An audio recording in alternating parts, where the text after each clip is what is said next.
Hi everybody, welcome to EZLynx Live. I'm your host Ryan Buchema on today's show. Today we're going to be talking about some of the really cool features that we have coming out here in our final release of the year, our Q4 release. We've got an amazing show today. We've got a whole bunch of content to cover.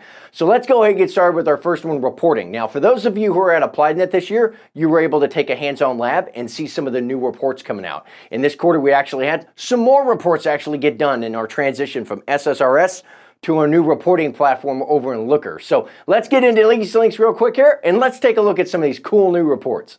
All right, so before we jump into the different reports that we have coming out in Q4, some of the expanded ones that we've offered, the first thing I want to note for everybody is here in Q4, everyone now gets early access to our new reporting platform. We had some select agencies on a beta earlier, but now everyone gets early access. So you have access to, the reports that you're used to seeing. And then you have access to our new reports on the new reporting platform. And this platform provides a greater interpretation of data. There's better visuals. You can drill into the numbers behind the number, to say. So some amazing things. So if we wanted to jump into, say, the activity detail report, I could jump in, I can see the activities for my agency. One that I think is beautiful report, our book of business detail. I have some amazing graphs where I can actually see how everything's going because I'm a very visual person, right? I can also look at these high-level summaries for me, right? This is, once again, this is a summary report, so it's going to summarize everything for you, right? So I can see my total premium, my average premium, total policies. I can see that I have 116 policies expiring in 30 days, and if I want to, I can drill into, well, what are the policies behind that number? And I can select it, pull it up, and I can see each one of the policies. That's what this new reporting platform allows everybody to do. It allows everybody to be able to not only get some really great summaries, but to be able to drill into the data like you weren't able to do before, right? So I encourage people, we're happy to bring this out here in Q4. We're happy to allow everybody now to have access to all these new reports.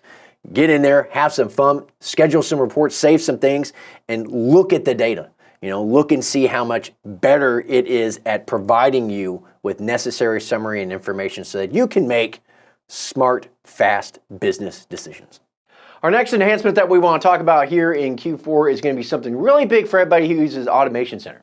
In the past, whenever you would create an automated workflow and it would trigger, the actions would basically fire off immediately.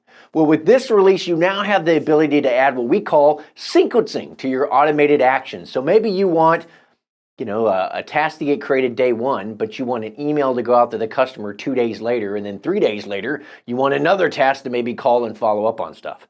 You now have that ability. You now have the ability to actually build in sequencing to some of your automated actions. So let's get back into EZLynx real quick, and let's take a look at this. So all familiar with Automation Center, at least those who are going to be going in and building out some sequencing. What we'll start off here with is, instead of messing with a template, let's go ahead and start with just a new customer. We're just going to go right off of the new customer trigger. So let's go ahead and select that. What I always recommend everybody does, in any automation that you're setting up, make sure that you have some sort of filter selected so that it's not just firing off all the time. You want it to actually be specific to certain things. So for example, this one is going to happen for our auto and our home. All right, so basically our personal lines customers. Now, one thing that you'll notice right off the bat when we come here is that section right over there on the right that says one action must be selected. This is going to begin to populate here in a bit with kind of a sequencing tree that shows you the different sequences that you have built up. So for example, let's start everything off with creating a task, okay? This will be due 0 days, all right? So what does this mean right here? This means that you can change it to be due, if it's 0, it means the day that the workflow executes is when this thing gets created in the system, right? Now, if you wanted to add a delay to it and say, well, let's say a new customer is added 1 day later, I want this task to get actually created and signed out. We're going to do it this way. So send, the task is going to be confirm all policy details. Confirm all. We're going to basically say that this is due immediately. We want all this done. We want the agent, the producer on here to do that. What's neat here is you can have the task created on day 0, but you could have it due a little bit later if you want to. We're going to make sure that everything's due the same day, make it really simple. Go ahead and click create. And right there, you now have the start of the new customer workflow. The first thing that's going to happen on day 0, right when the workflow executes, is a task is going to get created. So let's go in and maybe send out an email. Maybe it's a new customer. We're going to use our new customer email template. Here's something really, really neat that we're able to do now inside of Automation Center. When you're selecting the templates that you want to work with, right? In the past, if you selected a template and then you previewed it here and then determined, oh, wait, I need to go back in and edit something in that template for it to work in this workflow, you had to leave Automation Center. You had to go up the Communication Center. You had to go into your templates, build out the template, make your changes, save it, and then come back into the workflow, and get back into editing. You don't have to do that anymore. Right now, you can actually engage that template right here. If it had steps, you could engage the steps. You can go in and you can engage the different content in here if you wanted to. And what's really important to note here is that the content that you create or save or edit here will not impact the original template. It just impacts the email template associated to just this workflow. That's it. So you can make some adjustments here, and it's not going to impact the original template over here inside of Communication Center. So that's really, really, really neat.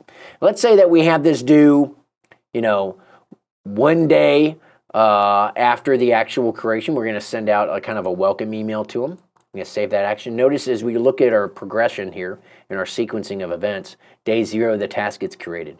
Day 2, the email is basically sent out 1 day after the event. Let's say that we want to send a Client Center link, right?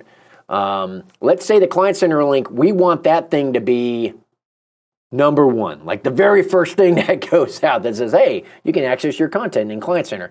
If you were to save that as 0, notice that it jumps up in the order. The Client Center link now jumps ahead of emails because it's at day 0 and emails is still over at day 1. Now, if you need to go back in and edit these, you can. That's fine. Just click edit. It'll take you right back to Client Center link where you can edit, change the day if you want to. Click save. You're right back to there. Same thing for email, right?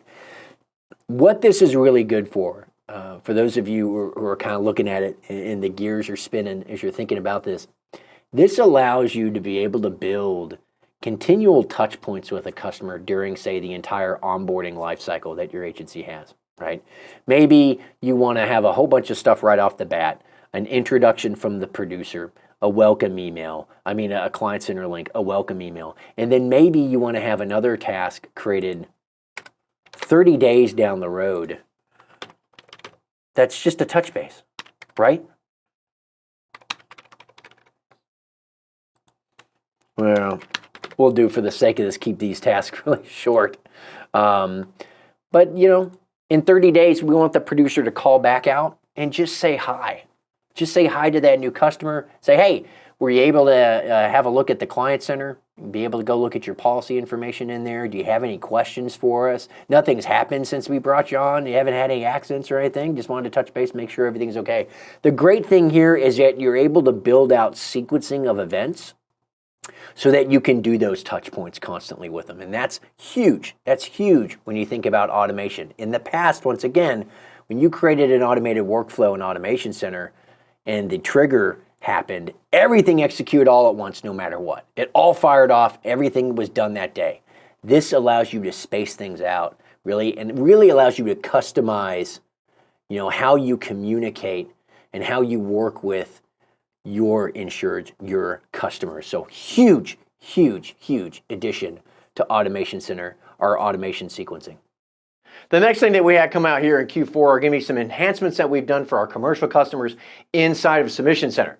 We now have the ability, or you now have the ability to be able to do bulk submissions, as well as we have kind of some updates that we've done to our premium financing. I think the best way to be able to show this is to kind of go through a workflow and show you how it all kind of works together.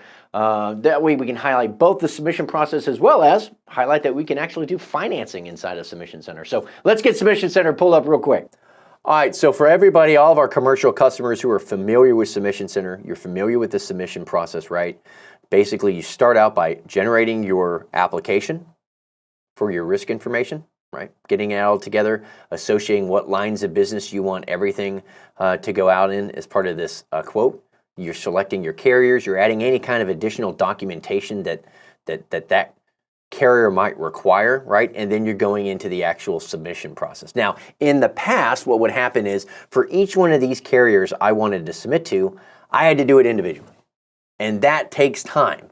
We wanted to make this a lot easier for you guys. So what you'll see now, whenever you have multiple carriers here, you'll have this option that says bulk submit. So when you click on bulk submit, this is going to take you into a workflow where you can actually go in and choose what you want to bulk submit by carrier. So I want to submit both of these lines of business.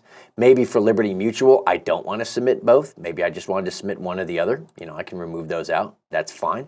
For Nationwide, maybe I just did not want to bulk submit Nationwide and have them a part of this at all. Selective Insurance Travelers, I want to send both, right? So this is neat because it allows you to pick and choose as you're building this bulk submission to be able to go out.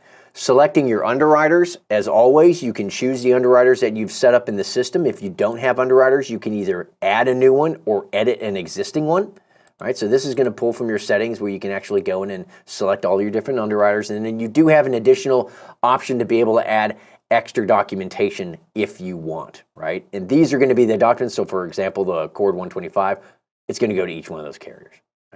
Now, if we continue, one of the things that we really like about this, that we love about this enhancement, is the ability for whenever you're composing your email. This is going to be an email that's composed, and it will go out to each of the carriers.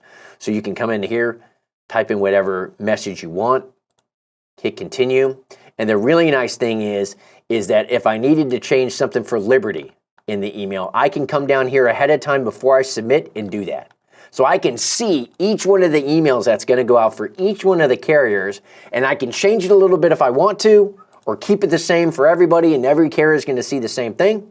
And once I'm done, I just send it off to all carriers, and this is now doing that bulk submission where it's packaging everything up and it's submitting it out. And then you're waiting for everything to come back in. Now, one thing I did want to talk about is getting into, say, premium financing. A lot of these customers that we're working with here for these commercial policies, they have some large premiums. They're big.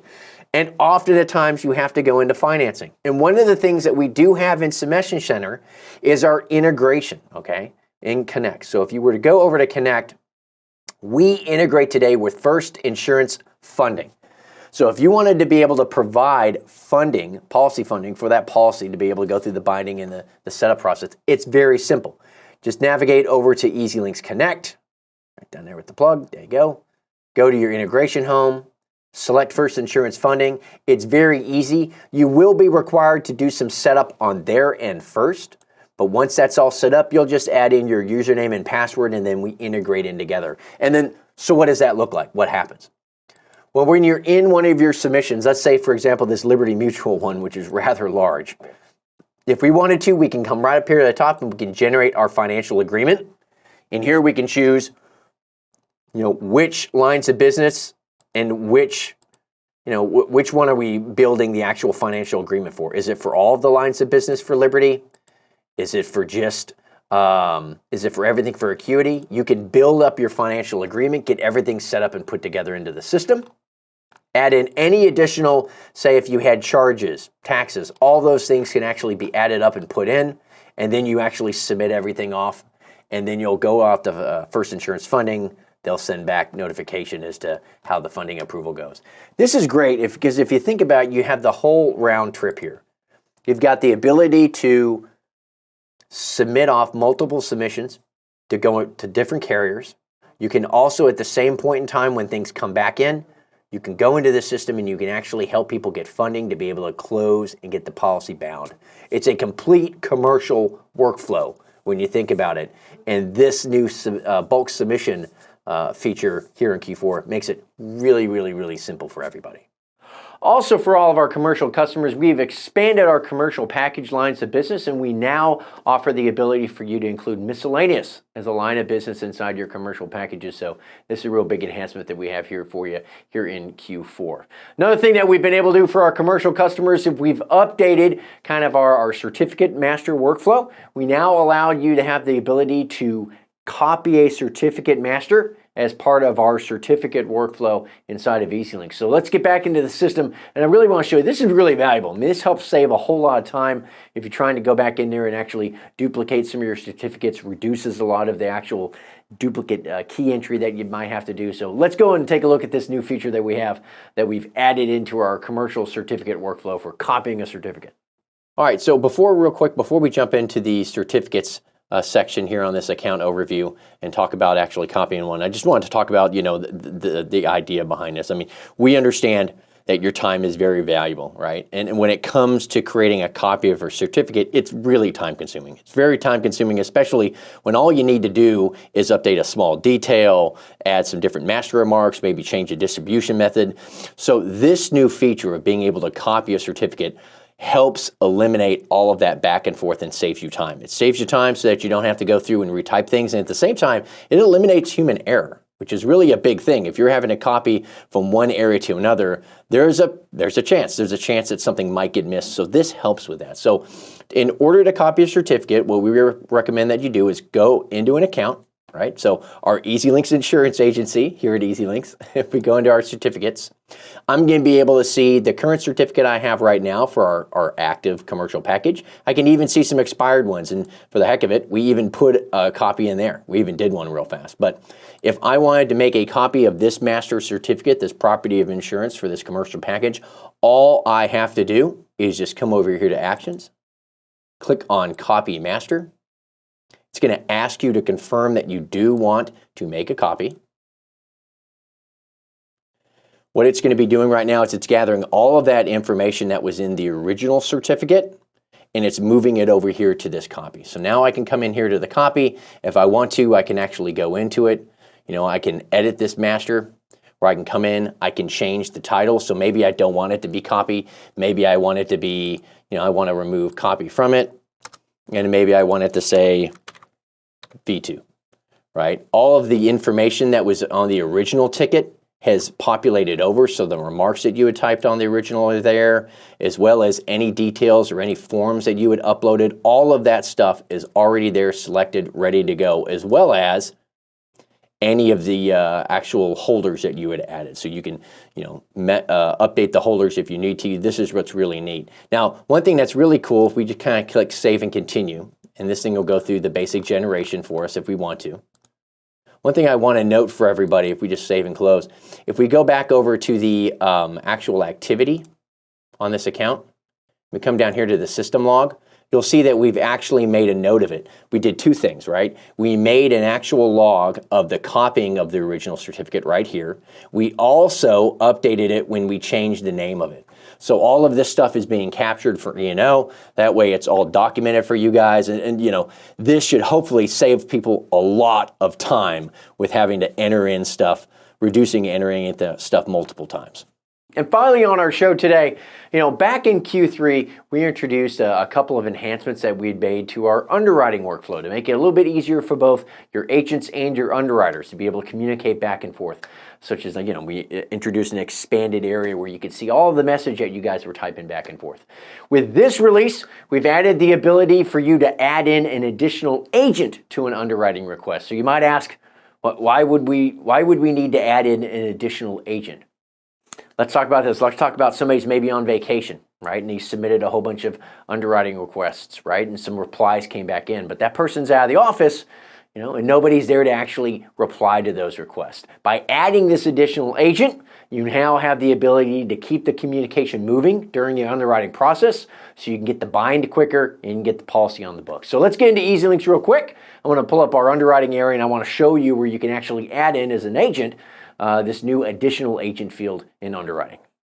So starting here from the agent view, as I'm going to be going in and looking at my underwriting request, for example, if I go into the one that I have set up here, I can see the message that I'd sent over actually to the underwriter. Now, let's say, for example, that our our customer here, I mean our agent is going to be out of town, right? You don't want there to be a lapse in the communication. If the underwriter sends you back asking for information details, you don't want to not be able to respond. You want to be able to continue through the process and be able to bind. So what we recommend you do is click on this little icon. You can type in the name or you can select it, either way.